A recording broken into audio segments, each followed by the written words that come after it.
Элдик медиа баарына сөз беребиз.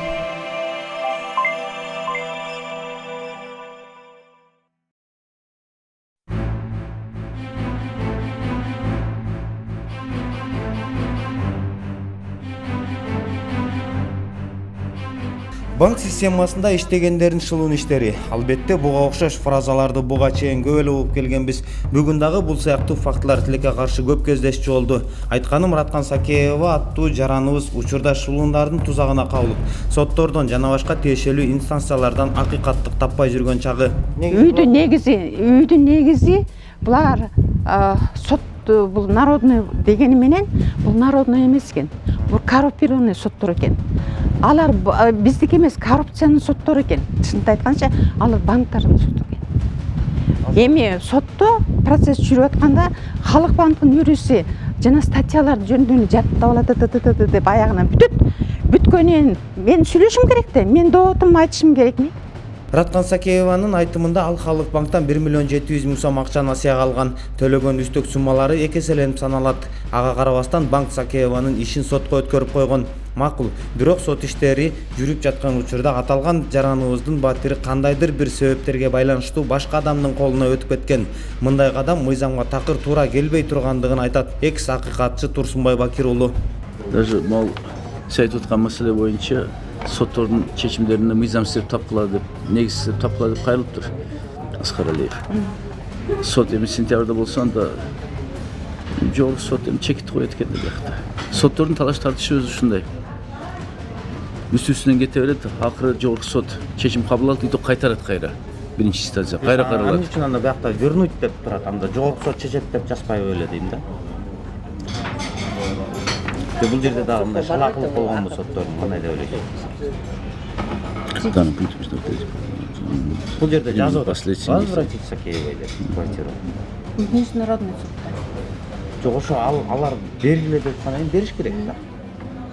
Же бериш керек, жогорку сот чечиш керек десе. Бул сот ушундай чечим чыгарыптыр, Международный третейский суд. Ну анан кийин Первомайский сотто, Бишкекский городской сотто болуптур да. Эми Аскар Алиев бул жерде туура жазып атат.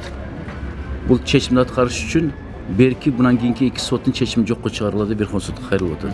Бул укук только Верховный сотто бар.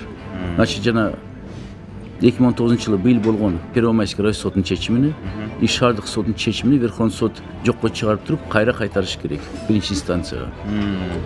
Пока азыр мала жокко чыгарса, бул иштебей, муну токтотуп коюпту да буну. Турсунбай Бакир уулу учурда эч кандай мамлекеттик кызматка эмес, бирок коомдук ишмер катары өзүнүн кеп кеңештерин аяган жок. Банктардын шылуун иштери тууралуу дагы маалыматы бар экенин билдирди. Раткан Сакеева 6,5 миң сом пенсия алат. Азыр 6 миң сомго ижарага батир алып баш калкалоодо. 500 сом менен бир ай жашоо мүмкүн эмес. Ошого байланыштуу бала бакырасынан азык түлүк алууга мажбур. Милициялар болсо кичине турду да аларды кетип калышты. Анан кийин тиги Отонбаев айтат, эже колуңа эмне келет деп. Эмне аласың? Азыр бизге Халык банкка доом жок деп эме жазып бериңиз деди. Тилга жазып бердим. Эмнеге доом жок дедим. Мен 10 миллион алып коесуңар. Үйүмдү кошо алсаңар, акчамды кошо алсаңар. Акчамды эсептеген эле 3 миллион берип атпайм, 3,5 миллион берип атам силерге. Алганым 1 миллион 700.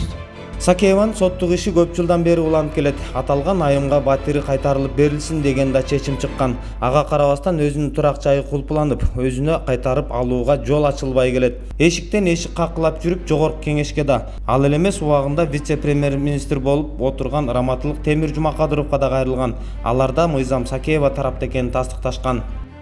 Международный третейский суд определил разъяснить пункт 3 решения МТС ТПП от 12 октября 2017 года возвратить Сакеевой Раткан Шамшибековне квартиру полезной площадью 90,3 квадратных метров, жилой площадью 43 метра 0,1 квадратных метра, расположенную по адресу город Бишкек, улица Фатьянова, дом 71/1, квартира 7, указав, что данным пунктом Международный третейский суд при торгово-промышленной палате Кыргызской Республики по собственной инициативе применил последствия недействительности ничтожной сделки. Арбитр Иманова СС. Кыргызстандагы мындай көз боемочул банктар көптөп саналат. Башында келишим боюнча элди насыя алууга чын дилинен үндөп, эптөөлө алдыруунун көздөшсө, андан кийин башкы максаты болгон үй жайын тартып алууга шымаланышат. Бул жерде биз бардык банктар тууралуу айта албайбыз. Албетте арасында мыйзамды сыйлагандары да бар. Силердики болсо сот процессине катышып берсин деп сот отделы катышып жүрүптүр. Бул ишти ойлойм Колуповдун отделине бериш керек. Бүт уже заключение эмелери бар экен, соттун чечимдери ушун ишке ашпай аткандык маселе биякта. Андан калса соттордун дагы өзүнүн тыныкындай биякта явно заинтересованность бар экени көрүнүп турат. Иштелине мен азыр бир эле мындай кыска маалыматтан түшүндүм. Анын оттору эмес, анын үстүндө бул жакта дагы бир влиятельный бир адамдын колу кийлигишип аткан маселе бар экен да. Же болбосо эмне себептен бардыгы мындай мыйзамдуу жолдо чечилсин деп соттун постановленияси турса, ошондон кийин эле 2 адам, 3 адам, 5 адамга кантип сатылып кетет? Или ошол жерде ушунчалык бир алтын кен чыккан жак барбы ошол квартирада? Жогоруда биз айткан банктардын гана финансылык махинациялары, жөнөкөй рейдерлик жол менен басып алууну да бизнеске айланткандар да четтен чыгат. Раткан эженикиндей тагдырлар Кыргызстанда ондоп же жүздөп саналбайт. Бул жерде 2000ден ашуун Кыргызстандын жарандары, 2000ден ашуун үй бүлө өзүнүн турак жайсыз, үйсүз тамын ушул банктарга тарттырып жиберүүнүн алдында турат. Ал эми бул жерде бир суроо туулат. Буга ким күнөөлүү? Ошол эле банкирлерби, ошол эле же сот системасында иштегендерби, же ошол эле ошол үй бүлөлөрдү жактап жаткан адвокаттардабы? Бул бир маселе. Экинчи маселе, учурда биздин Кыргызстанда далдалчы болом, ортомчу болом, документиңди бүтүрүп берем, же монтип кыйратып жүрөм дегендер дагы толтура. Ошондой шылуундардын, тагыраак айтканда мошенниктердин тузагына түшкөн дагы бир үй бүлө тууралуу биз азыр тынчтык жаңы конушунда турабыз. Сиздер менен чогуу иликтеп көрөбүз. Шапаат Шахмахмудованын тагдыры бир аз башкачараак. Бул эне жер сатып алып, бала бакырасы менен үй курган, кызыл китебели болгондуктан Аписа Мадумарова аттуу айым шылуундук ниет менен үйдүн техпаспортун бүтүрүп берүүгө акча жана кызыл китебин алып кеткен. Ооба, документти бүтүргөн, бирок тилекке каршы Шапаат апага эмес, башка адамдын ысымына каттатып сатып жиберген. Учурда оорукчан эне кошуналарынын үйүндө жашап, баш калкалап келет. Ал эле аз келгенсип, үйүн алдырып жибергенден кийин оору сыркоо да баскан. Техпаспорт кылып беремин деп олуп, о боруп техпаспорту ясап, bir Örüs'ten akça olgan ekan. $17.000 olgan ekan. Biz qanchadan keyin bilganmiz.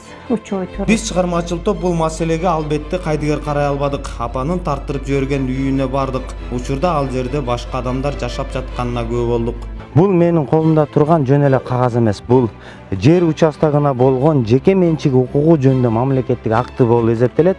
Бул жерде деген жазылып турат. Ушул акт планда жана экспликацияда көрсөтүлгөн төмөнкү жер участогу Бишкек шаарынын мэриясынын Сверлов райондук администрациясынын токтомунун негизинде Шапаат Шахмахмудованын жеке менчигине таандык экендиги жазылып турат.